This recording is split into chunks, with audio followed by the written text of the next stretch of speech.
Video को start करने से पहले मेरा उन सभी स्टूडेंट से रिक्वेस्ट है जिन्होंने अभी तक हमारे चैनल को सब्सक्राइब नहीं किया है कि वो हमारे चैनल को सब्सक्राइब कर लें और बेल आइकन को प्रेस कर दें, जिससे कि उनको हमारे आने वाली नई वीडियोस का नोटिफिकेशन मिलता रहे। स्टूडेंट्स, आपको हमारे चैनल पर क्लास 11 की अप्लाइड मैथमेटिक्स की एम एल अग्रवाल बुक के सभी चैप्टर्स के सभी एक्सरसाइज के क्वेश्चंस का सॉल्यूशन मिलेगा स्टूडेंट्स। और मेरी यही उम्मीद रहेगी कि मैं जो सॉल्यूशंस प्रोवाइड करूं बहुत ही इजी और बहुत ही सिंपल वे में आपको समझाऊं, जिससे कि आपको जल्दी से समझ में आए और आप अपने एग्जाम्स में अच्छे मार्क्स स्कोर कर पाएँ। तो चलिए स्टार्ट करते हैं आज का वीडियो।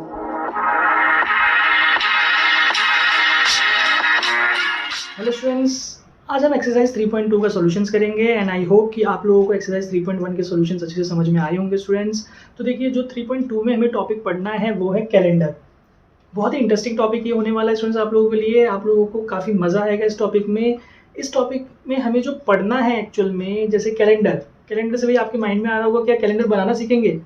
नहीं जी, कैलेंडर बनाना नहीं सीखना है। यहाँ पे जो हम सीखने वाले हैं कि भाई आप लोगों को एक डेट दे दी जाएगी और उस डेट में आपको पता लगाना होगा कि भाई कौन सा डे है। सुनने में लगा इंटरेस्टिंग? नहीं लगा? तो चलिए देखिए, मैं बताता हूँ किस टाइप के क्वेश्चन है भाई। कि अगर हमें एक डेट दे दी गई भाई 15 अगस्त 1947, भाई सबको पता है क्या डेट है? Independence day of India. तो इस डेट में कौन सा डे था ये पता लगाना है आपको।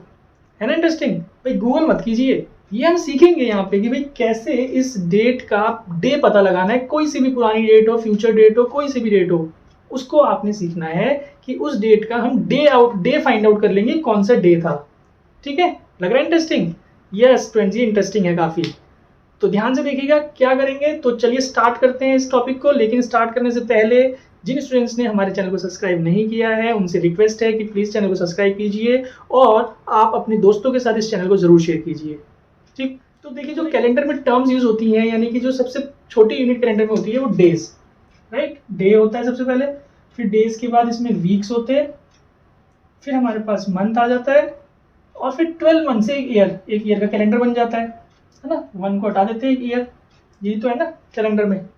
और इसमें बहुत सारे ऐसे कॉन्सेप्ट है जो आप लोगों को पहले से पता है, बट फिर भी हम एक बार देख लेते हैं कि क्या क्या चीजें होती हैं। 7 डेज जो होते हैं वो हमें 1 वीक बनाते हैं। फिर उसके बाद 4 वीक्स जो होते हैं वो एक मंथ बनाते हैं। ठीक है ना? और कुछ डेज बचेंगे, लेकिन 4 वीक्स 1 मंथ में होते हैं। देन उसके बाद हमारे पास जो 52 वीक्स होते हैं वो ध्यान रखिएगा, 52 वीक्स जाकर के 1 ईयर बनाते हैं। ठीक, 12 मंथ्स 1 ईयर। तो इन चीजों में सबसे इंपॉर्टेंट आपको ये वाला टर्म है भाई, 52 वीक 1 ईयर फॉर्म करता है, राइट? उसके बाद 12 मंथ्स में 1 ईयर होता है। तो जो ये ईयर है भाई, ईयर 2 टाइप के होते हैं, एक होता है नॉन लीप ईयर और एक होता है लीप ईयर। भाई लीप ईयर में सबको, नॉन लीप ईयर में सबको पता है 365 डेज, लीप ईयर में सबको पता है 366 डेज। अब ये पता कैसे लगाएंगे भाई नॉन लीप ईयर है या लीप ईयर है कोई भी? जैसे 1947 मैंने दिया, ये लीप ईयर है या नॉन लीप ईयर है, पता लगा सकते हैं बच्चों आप लोग? शायद आप में से काफी बच्चे पता लगा सकते हैं क्या है। और जिन बच्चों को नहीं पता कि कैसे हम फाइंड आउट करते हैं कि कोई भी ईयर लीप ईयर है या नॉन लीप ईयर है, तो सिंपल सा तरीका है स्टूडेंट्स, आप 4 से इसको डिवाइड दे दीजिए। अगर ये 4 से कंप्लीटली डिवाइड हो रहा है तो ये एक लीप ईयर माना जाएगा। अगर ये 4 से डिवाइड नहीं हो रहा है तो ये नॉन लीप ईयर है। तो जैसे कि आप देख सकते हैं 4 से डिवाइड नहीं होगा तो ये नॉन लीप ईयर है। ठीक है, मतलब नॉन लीप ईयर में 365 डेज होंगे और इसमें 366 डेज होंगे। और वो क्यों होते हैं ये भी पता होगा, क्योंकि लीप ईयर में जो फेब होता है, फेब मंथ होता है, उसमें 29 डेज आ जाते हैं। और जो नॉन लीप ईयर में फेब होता है, फरवरी मंथ, उसमें 28 डेज होते हैं। ठीक है जी, क्लियर है? नाउ अब इसमें सबसे इंपॉर्टेंट जो कॉन्सेप्ट है वो क्या है, देखिए, ऑड डेज। भाई ऑड डेज एक बहुत इंपॉर्टेंट टर्म है जिसके बारे में बहुत अच्छे से आपको सीखना है, क्योंकि ये ऑड डेज ही हैं जिनसे हम पता लगाते हैं कि भाई कौन से डेट में कौन सा डे होगा। तो ये ऑड डे क्या है इसको समझते हैं। देखिए, जैसे हमने बात की कि 52 वीक से 1 ईयर बनता है ना? तो अब देखिए 52 वीक का मतलब क्या हुआ, वो अभी 52 इंटू 7, तो इसको मल्टीप्लाई करिए, 364 डेज हुआ। तो भाई 1 ईयर तो कंप्लीट नहीं बना ना, एक डे बच गया। नॉन लीप ईयर में 1 डे एक्स्ट्रा आ गया, तो इस 1 डे को ही ऑड डे बोला जाता है भाई। और आप देखिए जो लीप ईयर है इसमें 2 डेज एक्स्ट्रा आ गए, तो ये ऑड डेज है। बात समझे? मतलब कि कोई भी नॉन लीप ईयर होता है तो वहां पे 1 ऑड डे रहता है, और जो ये लीप ईयर होता है एक कोई भी, वहां पे आपके पास 2 ऑड डेज होते हैं। अब ये ऑड डेज का क्या यूज है उसको तो मैं डिटेल में एक्सप्लेन करूंगा ही, बट और भी चीजें इसमें समझिए कि सिर्फ एक ईयर की बात नहीं कर रहे हम। अगर सपोज हमें डेज में भी निकालना है, भाई हमने देखा कि भाई 245 डेज है सपोज हमारे पास, तो 245 डेज में how many odd days are there? तो क्या करना है आपको, 245 डेज को आप 7 से डिवाइड करिए भाई, 7 3 जा 21, बचा हमारे पास 3, 7 5 जा 35। तो देखिए मतलब ये जो हमारा 35 इंटू 7 कंप्लीटली ब्रेक हो गया, यानी कि 345 डेज में 35 वीक्स हो रहे हैं, बट 0 ऑड डेज, यहाँ पे 0 ऑड डेज है, क्योंकि रिमाइंडर 0 बचा ना। जितना रिमाइंडर हमारे पास बचेगा वही ऑड डेज होते हैं। बात समझ में आ रही है? जैसे अगर आप 365 को आप 7 से डिवाइड कर देते तो भाई 7 5 जा 35, 1 7 2 जा 14, 1 ऑड डे बच रहा है ना, 52 वीक्स हो गए और 1 डे बच रहा है। इस तरीके से 366 को 7 से डिवाइड करेंगे तो 2 बचेगा रिमाइंडर, यानी कि 2 ऑड डेज। आ रही है बात समझ में? ये ऑड डेज का ही खेल है स्टूडेंट, ध्यान से समझिएगा, ठीक है। हमने देखा नॉन लीप ईयर में 1 ऑड डे है, लीप ईयर में 2 ऑड डेज हैं, ठीक। इसी तरीके से इन 100 ईयर्स, कोई भी 100 ईयर्स होते हैं स्टूडेंट्स, उन 100 ईयर्स में 5 ऑड डेज होते हैं। अभी कैसे आया 5 ऑड डेज? तो इसको अगर समझना है तो इसको देखिए, समझिए कि कोई भी 100 ईयर्स हैं, उस 100 ईयर में आपके पास 24 लीप ईयर होंगे और 76 नॉन लीप ईयर होंगे, ठीक है जी। तो जो 24 लीप ईयर होंगे उसमें 2 ऑड डेज होते हैं, तो 2 इंटू 24 यानी कि 48 ऑड डेज 24 लीप ईयर में हो गए। यहाँ पे 76 ऑड डेज होंगे, तो 48 प्लस 76 कर दीजिए 124, 124 को 7 से डिवाइड कर दीजिए, 7 1 जा 7, 5 4, 7 जा 49, बचा 5। तो ये जो 5 बचा ये ऑड डेज आ गया। भाई आपको ये इसलिए बताया जा रहा है कि 100 ईयर में 5 ऑड डेज होते हैं। अब याद रखिए, आप जब कैलकुलेशन करेंगे तो वहां आएगा 100 ईयर्स का कभी कैलकुलेशन आएगा तो डायरेक्टली 5 डेज लिखना है, ये कैलकुलेट करने की आपको जरूरत नहीं पड़ेगी, ठीक है। तो इसको आप नोट करिए। इसी तरीके से स्टूडेंट्स इन 200 ईयर्स आपको देखना है 3 ऑड डेज हमारे पास होते हैं। इन 300 ईयर्स हमारे पास 1 ऑड डे होता है, और इन 400 ईयर्स 0 ऑड डे, ये ध्यान रखिए। और फिर मल्टीपल ऑफ जो भी 400 होगा, मल्टीपल ऑफ 400 ईयर्स जो भी होगा वहां पे 0 ऑड डे ही आएगा बेटा, 0 ऑड डेज, ठीक है। ये 0 और ये odd days, multiple of 400 years में 0 ऑड डेज होंगे, इसको ध्यान से देखिएगा, ये काफी इंपॉर्टेंट टर्म है। तो ये बात हो गई ऑड डेज की। अब ऑड डेज के बेसिस पे जैसे मैंने बताया कि हमें पता चलेगा कौन सा डे होता है, तो इसके लिए आप नंबरिंग याद रखिएगा कि अगर हमारे पास 0 है तो संडे, अगर 1 है तो मंडे, इस तरीके से 2 3 4 5 6 तक ये आएगा रिमाइंडर। 7 रिमाइंडर नहीं आ सकता, 7 की जगह 0 रिमाइंडर आ सकता है। तो 0 आने पे संडे, 1 आने पे मंडे, ये ट्यूसडे, इसी तरीके से वेडनेसडे, थर्सडे, फ्राइडे और ये सैटरडे, ठीक है। अभी थोड़ा कंफ्यूजन लग रहा होगा, बस आप इसको नोट करिए कि भाई ये क्या है, कैसे आएगा, वो मैं समझा दूंगा, एक्सप्लेन कर दूंगा। आई होप इतना समझ में आया होगा। Leap year, non leap year, odd days कैसे निकालना है, कुछ डेज जो भी हमें डेज गिवन है उसको 7 से डिवाइड करने पे जो रिमाइंडर बचेगा दैट इज ऑड डेज, ठीक है। और 100 ईयर, 200 ईयर, इसको याद रखिए कि अगर अभी कंफ्यूजन लग रही है तो कोई बात नहीं स्टूडेंट्स, मैं जब क्वेश्चन में समझाऊंगा, जैसे इसका डेट में समझाऊंगा अब, तो आपको क्लियर हो जाएगा, राइट। इसको नोट कर लीजिए, फिर हम बात करते हैं इस डेट की। तो चलिए स्टूडेंट्स 15 अगस्त 1947 का डे फाइंड आउट करते हैं। तो कैसे फाइंड आउट करना है, देखिए आपको सबसे पहले ध्यान रखना है कि जो डेट गिवन है उसका ईयर क्या है, ठीक है जी। जो ईयर गिवन है वहां पे देखना है कि भाई इसके नियरेस्ट में 400 का मल्टीपल कौन सा है। नियरेस्ट में मतलब भाई इसके नियरेस्ट में 2000, लेकिन 2000 इससे आगे है ना, इससे पहले का नियरेस्ट मल्टीपल ऑफ 400 देखना है। तो भाई नियरेस्ट मल्टीपल ऑफ 400 इसका 1600 आ रहा है। तो इन 1600 ईयर्स भाई 0 ऑड डेज होंगे, मैंने बताया था आपको अभी। मल्टीपल ऑफ जितने भी 400 ईयर्स हैं, like 400 years, 800 years, 1200 years, 1600 year, 2000, इसमें 0 ऑड डेज होंगे, राइट। उसके बाद 1600 में 300 प्लस कर देंगे तो 1 ऑड डे, मैंने बताया था इन 300 ईयर 1 ऑड डे। तो इन 1900 ईयर्स हमारे पास 1 ऑड डे निकल रहा है। और ये आप याद रखिएगा आगे के क्वेश्चंस में, अगर कोई 1900 वाली डेट है तो हम डायरेक्टली यूज कर सकते हैं 900 इन 1900 years one odd day, right.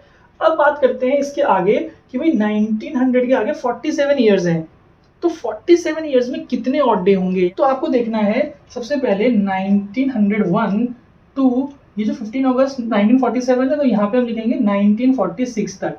In 1901 to 1946, ठीक है, मतलब जो डेट हमें गिवन है उससे एक साल पहले की डेट देखनी है, एक साल पहले तक लेना है। तो यहाँ पे आप चेक करिए कितने लीप ईयर कितने नॉन लीप ईयर आएंगे। अब ये कैसे पता करेंगे, तो भाई देखिए 1901 के बाद जो पहला लीप ईयर होगा वो 4 का मल्टीपल होना चाहिए, तो आप इसको डिवाइड करिए। 4 4 जा 16, 3 0 4 7 जा 28 2। अब यहाँ पे क्या टर्म उतरना चाहिए जिससे कि ये मल्टीपल बन जाए 4 का। 1 लूंगा 21 नहीं होगा, 2 लूंगा 22 नहीं होगा, 3 लूंगा 23 नहीं होगा, 4 लूंगा तो 24 हो जाएगा, यानी कि 4। समझ में आ रही है बात। 1904 पहला लीप ईयर है, तो इसी तरीके से इसके बीच में कितने लीप ईयर है वो पता लगाना है। तो 1904, 1908, 1912, इसी तरीके से 1946 क्या ये 4 का मल्टीपल है, आप चेक कर लीजिए भाई अगेन। 4 4 जा 16, यहाँ बचा 3, 4 9 जा 36, 4 9 जा 4 8 जा 32, 2 6 नहीं है जी, 26 नहीं आता, तो इससे पहले 4, तब जाके ये हमारा हो जाएगा मल्टीपल, तो 1944, ठीक है जी। अब आप यहाँ से यहाँ तक काउंट करके बता सकते हैं कितने मल्टीपल कितने ईयर्स आ रहे हैं, तो क्लियरली पता लग रहा है 1948 से 44 तक, तो भाई 4 का मल्टीपल लिख लीजिए, 11 पे आ रहा है, तो 11 लीप ईयर्स हैं, ठीक है। तो 46 में से 11 माइनस कर दीजिए, 46 से क्यों, क्योंकि 1901 से 1947 तक 46 ईयर्स हो रहे हैं टोटल तो ये 46 ईयर्स हो रहे हैं ना, तो उनमें से 11 हमने लीप ईयर्स पता लगा लिए, तो नॉन लीप ईयर कितने हुए बताइए, 535 नॉन लीप ईयर। तो अब देखिए हमारे पास 11 लीप ईयर आ चुके हैं, यानी कि 11 लीप ईयर, एक लीप ईयर में 2 ऑड डेज थे, तो 11 लीप ईयर में 2 × 11 22, और भाई वन नॉन लीप ईयर में तो भाई एक ही ऑड डे होता है, तो 35 ऑड डेज यहाँ से आ गए, तो 22 + 35 57 ऑड डेज हमारे पास यहाँ से आ गए। स्टूडेंट्स थोड़ा सा कंफ्यूजिंग लग रहा होगा, बट करने का प्रोसेस यही है कि जो हमें डेट गिवन होती है उस डेट से पहले के जितना ईयर्स हैं एक साल पहले तक के हम पहले ऑड डेज निकाल लेते हैं, ठीक है। अगर आपको यहाँ पे 1999 भी दिया हो तो आप 98 तक के पहले ऑड डेज निकाल लीजिए इस तरीके से। भाई 1900 तक तो आप 1 ऑड डे कर लीजिएगा डायरेक्टली, उसके बाद 1901 से लेके जितना भी ईयर है जो डेट गिवन है उससे पहले का ईयर तक आप ऑड डेज निकालिए इस तरीके से, ठीक है। तो एक हमारे पास यहाँ, एक यहाँ 57 आ चुका है। अब हमें क्या करना है कि अब करंट ईयर जिस ईयर की डेट निकालनी है भाई, दैट इज 1947, तो 1 यानी कि 1 जैन 1947 टू 15 अगस्त 1947 तक कितने टोटल डेज होंगे, ये पूरा एक ईयर कंप्लीट तो नहीं है ना, तो इसके अंदर पहले कितने डेज होंगे वो फाइंड आउट कर लेंगे। तो देखिए कैसे कि भाई जनवरी, फेब, मार्च, अप्रैल, मई, जून, जुलाई और अगस्त तक है, कितने डेज होंगे भाई। जनवरी में कितने डेज होते हैं सबको पता है भाई 31, फेब में 28 क्योंकि ये नॉन लीप ईयर है, मार्च 30 अगेन, अप्रैल 30, मई 31, जून 30, जुलाई 31, अगस्त का फुल मंथ नहीं है, कितने डेज है 15। तो ये इस तरीके से डेज आप फाइंड आउट कर सकते हैं, ठीक है स्टूडेंट्स। तो आप इनको ऐड कर लीजिए, तो इनको ऐड करके 2 to 7 डेज आ जाएगा हमारे पास, ठीक है। अब देखिए पूरा कंप्लीट ईयर नहीं था, यानी कि 2 to 7 डेज है, और मैंने इंट्रोडक्शन में बताया था आपको कि 2 to 7 डेज में कितने और डेज होंगे, कैसे निकालेंगे, इसको आप 7 से डिवाइड कर दीजिए भाई, 7 3 जा 21, 7 2 जा 14, 3, यानी कि 3 ऑड डेज हमारे पास आ गए 2 to 7 में। तो हमारी जो कंप्लीट डेट हो गई, इतनी डेट में कितने ऑड डेज आ गए, तो टोटल ऑड डेज आप लिख लीजिए भाई। देखिए पहले 1 57 और ये 3, ठीक है ना, कितने हो गए 61 ऑड डेज मेरे पास आ गए। नाउ अब क्या करेंगे, 61 को आप डिवाइड बाय 7 करेंगे तो 7 8 जा 56 होता है, प्लस 5 बचा, तो ये जो 5 बचा यानी कि आपको लिखना है 5 ऑड डेज मेरे पास आ गए।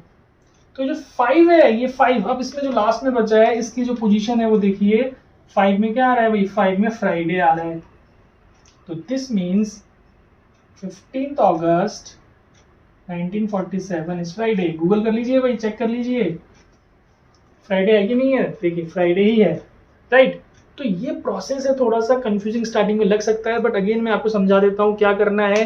जो भी आपको डेट गिवन है, सबसे पहले आप देखिए कि क्या डेट है, 1900 है, 2000 है, 2000 ज्यादा है, 2000 से आगे की डेट है, तो भाई हम नियरेस्ट 400 देखेंगे तो 2000 आ जाएगा।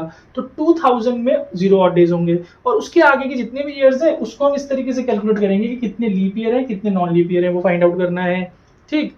1900 की डेट है तो 1900 तक आप डायरेक्टली 1 ऑड डे लिख लीजिए। उसके बाद जितनी ईयर तक है उससे एक साल पहले का हम इस तरीके से leap year non leap year लेके ऑड डेज निकालेंगे।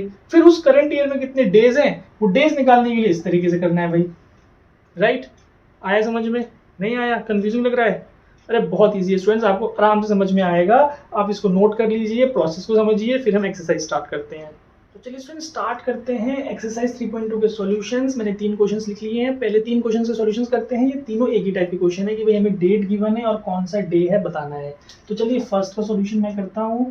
फर्स्ट सॉल्यूशन में जो डेट गिवन है 4 जैन 2002, ठीक है जी। तो इस 4 जैन 2002 में सबसे पहले देखिए कि भाई नियरेस्ट 400 का मल्टीपल ईयर क्या है। मैंने बताया था अभी 2000 से ज़्यादा की डेट है, तो भाई इन 2000 ईयर्स आप लिख लीजिए कि भाई 0 ऑड डेज है मेरे पास, ठीक है ना। तो भाई अब कहेंगे 2000 ईयर्स में 0 ऑड डेज आ गया ना। अब देखिए कि भाई 1 जैन 2001 टू 31 दिसंबर 2001, ठीक है ना। इस डेट से एक साल पहले की लेनी है, यानी कि इस हमारे कंप्लीट 1 ईयर हो गया। 1 non leap year, non leap year है जी, ये ध्यान दीजिएगा। तो यानी कि इसमें 1 ऑड डे होगा, ठीक है। इसको मैंने इस तरीके से लिखा, आप लिख सकते हैं 1 ईयर भी। बाकी हमारे पास क्या बचा कि भाई 1 जैन 2002 से 4 जैन 2002 में 4 डेज आ रहे हैं बस, है कि नहीं है। तो 4 डेज ये आ रहे हैं, तो इसमें और 4 ऑड डेज ही माने जाएंगे अभी। तो टोटल ऑड डेज कितने हो गए मेरे पास, टोटल ऑड डेज हो गया मेरे पास 1 + 4 यानी कि 5। तो 5 ऑड डेज का मतलब 5th पोजीशन पे क्या था, फ्राइडे। तो therefore 4 Jain 2002 is a Friday. You can write was. Clear है? तो आई होप स्टूडेंट्स क्लियर होगा। ये ध्यान रखिए, अगर डेज हमारे 7 से कम हो जाते हैं तो वही ऑड डेज बन जाते हैं। अगर 7 से ज्यादा ऑड डेज होंगे तो उसको हमें फिर डिवाइड करना है 7 से, तो वो फिर ऑड रिमाइंडर जो होगा ऑड डेज माना जाएगा, राइट। यहाँ पे तो हमारे डेज जो बचा वो 7 से ऑलरेडी कम है, तो ये ऑड डेज ही बन जाएगा, ठीक है ना। अब देखिए जो 1975 वाला है इसको ध्यान से देखेंगे, इसमें कैलकुलेशन थोड़ी लंबी लगेगी। देखिए कैसे करेंगे कि भाई 2 का सॉल्यूशन तो पहले आप डायरेक्टली लिख सकते हैं 1900 ईयर्स। हमने बताया अभी कि भाई 1 ही ऑड ईयर आ रहा है, 1 ही ऑड डे आ रहा है, इसमें 1 ही ऑड डे आ रहा है 1900 ईयर्स तक। अब यहाँ पे देखिए कि 1 जैन 1901 टू, या आप लिख सकते हैं 1 जैन भी नहीं लिखेंगे तो इन 1901 टू 1974, इससे इस एक साल पहले इसमें कितने लीप ईयर्स होंगे वो आपको चेक करना है। तो मैंने क्या बताया था भाई, हमने किया था अभी थोड़ी देर पहले। तो 1904 से स्टार्ट होकर वो चल रहा था 1908, तो ऐसे चल रहा था 1974 को चेक कर लीजिए, ये 4 से डिवाइड हो रहा है। भाई लास्ट के दो वैल्यूज देखिए 74, ये 4 से डिवाइड नहीं हो रहे, तो ये यानी कि लीप ईयर नहीं है। तो इससे पहले का लीप ईयर हमारा 72, यानी कि 1972 तक की लीप ईयर है। अब आप देखिए कितने ईयर्स हो रहे हैं, क्लियरली पता लगेगा 18। कैसे?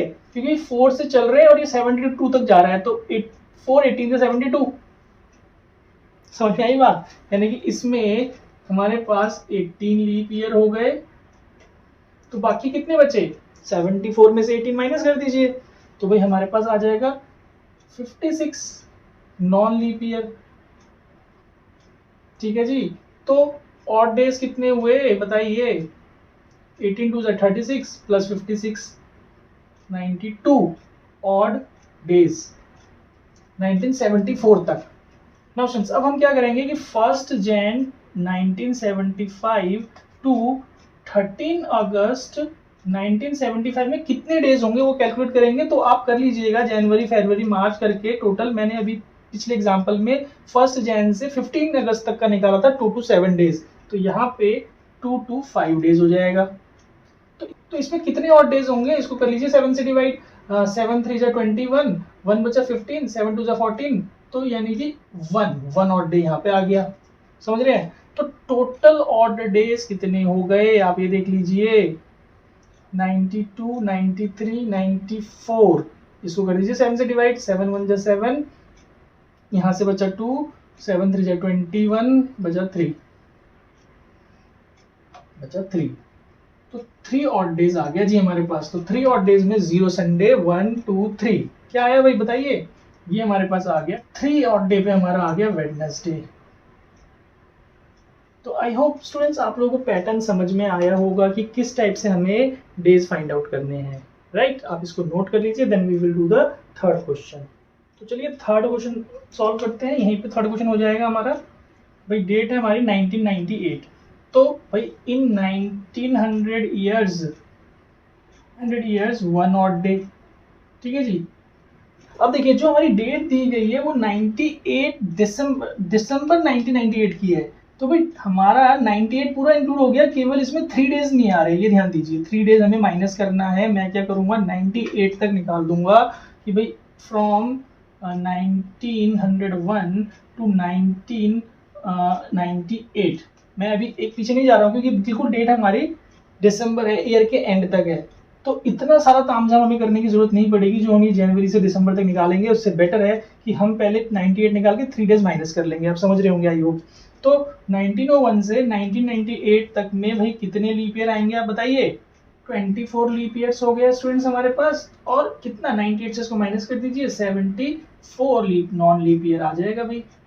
यानी कि 1901 से 1998 तक 24 लीप ईयर और 74 नॉन लीप ईयर। और स्टूडेंट्स मैंने यहाँ पे 98 क्यों इंक्लूड कर लिया? क्योंकि भाई ये दिसंबर गिवन है, दिसंबर का मंथ है, यानी कि हम 3 डेज माइनस कर सकते हैं। अगर कोई और मंथ होता, अगस्त होता, सितंबर होता, तो फिर मैं उसको नहीं लेता, मैं 97 तक का निकालता। ठीक है स्टूडेंट्स। और ये कैसे निकालने leap year non leap year clear होंगे कि भाई 1900 की लाइन में 1900 हमारा जो 4 है, 1904 है, वो हमारा पहला लीप ईयर है। तो उसी सीरीज से हम इसको काउंट करके निकाल सकते हैं। वो आप अपने आप कर लीजिएगा, मैंने इस वाले क्वेश्चन में भी बताया था। तो यहाँ से देखिए 24 इंटू 2 कर लेंगे तो 48 हो गया ये वाला, और यहाँ से प्लस 74, तो भाई ये हमारे पास आएगा 2 और 11 12, 122 ऑड डेज। एक हमारे पास पहले से चल रहा है 123 और माइनस 3 डेज करना है, तो पहले इसमें से माइनस 3 कर लेते हैं। तो यानी कि 119 प्लस 1 120 ऑड डेज हमारे पास आ गया, टोटल ऑड डेज। समझिए भाई आप इसको प्रॉपरली करिएगा, एक तरीके से रफली हो रहा है, यहाँ पे स्टेप्स बना लीजिएगा। जैसे मैंने एग्जांपल दिया था 15 अगस्त 1947 का, उसमें जो स्टेप्स बनाए थे उसी तरीके से आप स्टेप करिएगा प्रॉपरली। ये तो एक रफली हो रहा है, समझा रहा हूँ बस मैं आपको, ठीक है। तो यहाँ पे 120 डेज आ गया मेरे पास, इसको आप 7 से डिवाइड करेंगे तो 7 1 जा 7, यहाँ पे बचा हमारे पास 5 5 0, यानी कि 7 7 जा 49, तो बचा 1। तो 1 ऑड डे लास्ट में हमारे पास बचा 1 की पोजीशन के हिसाब से मंडे, 1 की पोजीशन के हिसाब से मंडे। आई होप आपको क्लियर होगा स्टूडेंट्स कि किस तरीके से हम ऑड डेज के बेसिस पे डे फाइंड कर सकते हैं किसी भी डेट का। लगा इंटरेस्टिंग? आया मजा? तो भाई आप क्या कीजिए, अपने दोस्तों की डेट ऑफ बर्थ पूछिए और उनका डे बता दीजिए उनको, और उनको थोड़ा सा सरप्राइज कर दीजिए कि भाई डे कैसे निकाल दिया, विदाउट सीइंग कैलेंडर ऑब्वियसली, है ना। तो आप ध्यान रखिएगा, इस तरीके से हम किसी भी डेट की डे फाइंड आउट कर सकते हैं on the basis of odd days. I hope students कि आप लोगों को इस वीडियो में बताए गए मेथड अच्छे से समझ में आए होंगे। अगर आपको ये मेथड समझ में आए हो तो प्लीज कमेंट में मेंशन कीजिएगा, और अगर आपने अभी तक चैनल को सब्सक्राइब नहीं किया है तो चैनल को सब्सक्राइब कीजिए और इस वीडियो को अपने दोस्तों के साथ शेयर जरूर कीजिए। स्टूडेंट्स इस एक्सरसाइज के रिमेनिंग क्वेश्चंस के सॉल्यूशंस मैं नेक्स्ट पार्ट में अपलोड करूंगा, तब तक आप इस एक्सरसाइज के इस क्वेश्चंस को रिपीट कीजिए और ट्राई कीजिए आगे ये क्वेश्चंस अपने आप से। Thank you students.